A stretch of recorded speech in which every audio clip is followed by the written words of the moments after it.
अविभाजित मध्य प्रदेश और छत्तीसगढ़ गठन के बाद पहले विधानसभा अध्यक्ष रहे पंडित राजेंद्र प्रसाद शुक्ला की मौत के बाद अपोलो प्रबंधन और उनका ऑपरेशन करने वाले डॉक्टर के खिलाफ गैर इरादतन हत्या का मामला दर्ज कर लिया गया है। आपको बता दें कि 19 साल बाद इस मामले की शिकायत डॉक्टर राजेंद्र प्रसाद शुक्ल के पुत्र डॉक्टर प्रदीप शुक्ला ने की। बिलासपुर के थाना सरकंडा में रिपोर्ट दर्ज होने के बाद फिलहाल डॉक्टर नरेंद्र विक्रमादित्य को हिरासत में लेकर पूछताछ की जा रही है। आपको बता दें कि यह मामला 2 अगस्त 2006 को सांस में तकलीफ लेने के कारण उन्हें अपोलो अस्पताल में भर्ती कराया गया था। डॉक्टर प्रदीप शुक्ला ने बताया कि उनके पिता के इलाज के लिए अपोलो प्रबंधन ने जिस डॉक्टर को अपॉइंट किया था, डॉक्टर नरेंद्र विक्रमादित्य यादव, उसने उनके पिता की एंजियोप्लास्टी की थी। उसके बाद उनकी गंभीर स्थिति देखते हुए 19 दिनों तक वेंटिलेटर पर रखा गया और आखिरकार 20 दिन बाद उनकी मौत हो गई। इस मामले के बाद चर्चा चली कि उस डॉक्टर की डिग्री फर्जी है, क्या है। आखिरकार डॉक्टर नरेंद्र विक्रमादित्य ने 31 मार्च 2007 को अपोलो छोड़ दिया था। उसके बाद वो मध्य प्रदेश के दमोह के एक मिशन अस्पताल में चले गए थे, जहां पर वो एक कार्डियोलॉजिस्ट की हैसियत से काम कर रहे थे। लेकिन पता ये चला है कि मिशन अस्पताल में भी उनके द्वारा किए गए इलाज के दौरान 7 लोगों की मौत हो गई और वहां पर पुलिस जो जांच कर रही थी, तब ये पाया गया कि डॉक्टर नरेंद्र विक्रमादित्य यादव के पास जो डिग्री है कार्डियोलॉजिस्ट की, वो फर्जी है। वो MCI यानी मेडिकल काउंसिल ऑफ इंडिया में भी उनका कहीं दर्ज नहीं है, कोई रजिस्ट्रेशन नहीं है, ना ही छत्तीसगढ़ मेडिकल काउंसिल में है, ना ही मध्य प्रदेश में। बहरहाल छत्तीसगढ़ पुलिस के पास जो है MIC और छत्तीसगढ़ मेडिकल काउंसिल की तो रिपोर्ट आ चुकी है।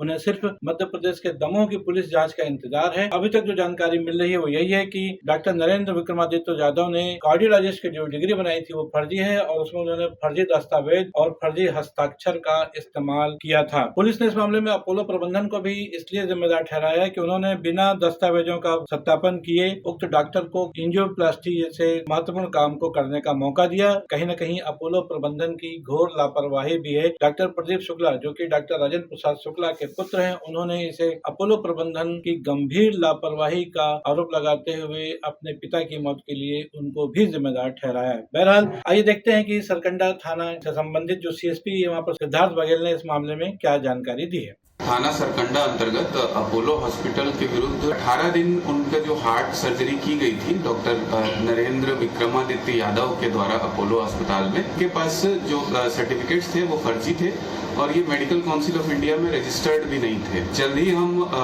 दीगर राज्य टीम भेज करके इसमें कार्रवाई करेंगे और जो अन्य दस्तावेज है जो इनके खिलाफ हमको एकजुट करने हैं उनको हम जल्दी से जल्दी जमा करके इसमें सफलता अर्जित करेंगे। ये माना जा रहा है कि दमोह से जांच रिपोर्ट आने के बाद पुलिस और आगे की कार्रवाई करेगी। अब एक खबर कोंडागांव से। कोंडागांव में 2 दिन पहले शुक्रवार की शाम एक भारतीय जनता पार्टी की नेता ने कांग्रेसी नेता जो कि मोटरसाइकिल पर सवार होकर के अपनी भाभी को लेकर कहीं जा रहा था और गांव डोंगरी गुड़ा के पास उसने जोरदार टक्कर मार दी। उस टक्कर में 30 साल के युवा नेता जो कांग्रेस के हैं, हेमंत भोयर, उनकी मौत हो गई। उनकी जो भाभी उसके साथ मोटरसाइकिल में सवार थी वो घायल हो गई है। इस मामले को लेकर के 24 घंटे तक लगातार कोंडागांव में धरना प्रदर्शन कांग्रेस के लोग करते रहे, जिसमें कांग्रेस के पूर्व अध्यक्ष मोहन मरकाम, जो कि स्थानीय विधायक भी रह चुके हैं, छत्तीसगढ़ सरकार में मंत्री भी रह चुके हैं, वो भी शामिल हुए थे। और इस संदर्भ में कांग्रेसी नेताओं का जब दबाव पड़ा तब जो मामला आया है वो ये है, मौत दुर्घटना से नहीं बल्कि उसके बाद राड से उस पर हमला भी किया गया था, क्योंकि जो शॉर्ट पोस्टमार्टम रिपोर्ट आई है उसमें चोट का भी निशान है। घटना के बाद मारपीट भी हुई है ऐसा कहा जा रहा है। उसके पीछे एक वजह ये बताई जा रही है कि पिछले दिनों सरपंच का चुनाव हुआ था, जिसमें आरोपी है भारतीय जनता पार्टी का नेता जो कार में सवार हो जा रहा था, उसका नाम पुरेंद्र कौशिक है। और पुरेंद्र कौशिक ने मृतक हेमंत भोयर की भाभी चंपी देवी के खिलाफ सरपंच का चुनाव लड़ा था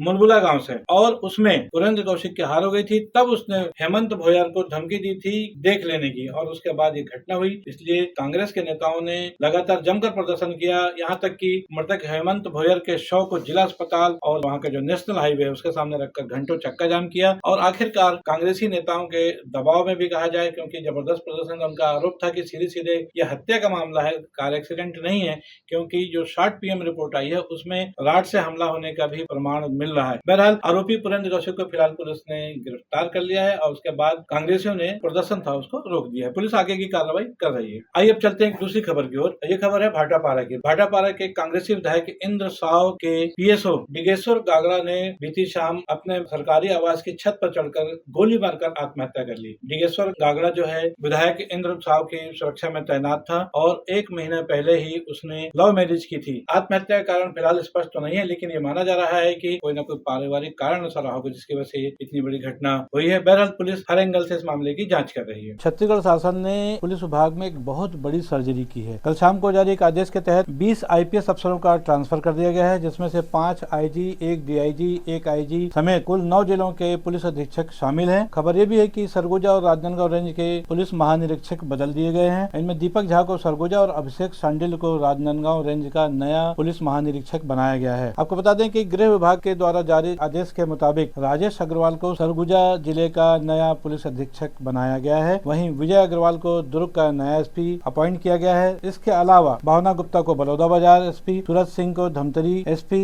लक्ष्य शर्मा को खैरागढ़ एसपी, आजने वैष्णव को सारंगगढ़ और योगेश पटेल को बालोद एसपी बनाया गया है। एसआर भगत गौरेला पेंड्रा के पुलिस अधीक्षक होंगे और विजय पांडे को जांजगीर चांपा का नया पुलिस अधीक्षक बना दिया गया है। इनके साथ एक खबर और ये भी है कि जो डीजीपी के दौड़ में शामिल थे वरिष्ठ आईपीएस अधिकारी जो पवन देव, उनको छत्तीसगढ़ पुलिस हाउसिंग कॉर्पोरेशन का अध्यक्ष और प्रबंध निदेशक की जिम्मेदारी सौंप दी गई है। इनके अलावा अजात शत्रु बहादुर सिंह को इंटेलिजेंस डीआईजी कमान दी गई है, जबकि ध्रुव गुप्ता को आईजी की जिम्मेदारी दी गई है। वहीं जांजगीर चांपा के एसपी को सीआईडी का एआईजी बनाया गया है। साथ ही जो दुर्ग में वर्तमान पुलिस अधीक्षक है जितेंद्र शुक्ला, उनको हटाकर उन्हें सीएएफ यानी 5वीं बटालियन जगदलपुर भेज दिया गया है। वहीं बालाजी राव सोमावार जो कि कानून व्यवस्था विशेष शाखा के आईजी बनाए गए हैं। और अब चलते एक छोटी सी खबर और वो ये कि उच्च शिक्षा विभाग के आयुक्त जेपी पाठक को उनके पद से हटा दिया गया है। जैसा कि आपको हमने कल की खबर में बताया था कि उच्च शिक्षा विभाग के सचिव आर.के. प्रसन्ना को, जिनको प्रतिनियुक्ति पर दिल्ली भेजा गया, उनकी विदाई समारोह को लेकर के रायपुर के एक 5 सितारा होटल सायाजी में एक कार्यक्रम रखा गया था, जिसके कार्ड छपे थे और उसको लेकर के सोशल मीडिया में काफी छीछा-लेदर हुई थी, क्योंकि वो विभाग फिलहाल स्वयं मुख्यमंत्री देख रहे हैं और दोपहर को ये मैसेज चला गया कि अपरिहार्य कारणों से कार्यक्रम रद्द कर दिया जाता है। बहरहाल लेकिन इसकी जो गाज है वो उच्च शिक्षा विभाग के आयुक्त हैं जेपी पाठक, उन पर गिर गई है और उनको उस पद से हटा दिया गया है और उनकी जगह संतोष कुमार देवांगन को उच्च शिक्षा विभाग का नया आयुक्त बनाया गया है। आज के लिए बस इतना ही। मैं हूं बीडी निजामी और आप देख रहे हैं न्यूज T20। हमारी ये खबरें आपको कैसी लगी इस पर अपनी राय अवश्य दें। खबरों को लाइक करना ना भूलें और चैनल को सब्सक्राइब करना भी। कल फिर मिलेंगे किसी नई खबर के साथ, तब तक के लिए दीजिए इजाजत। जय हिंद, जय भारत, जय छत्तीसगढ़।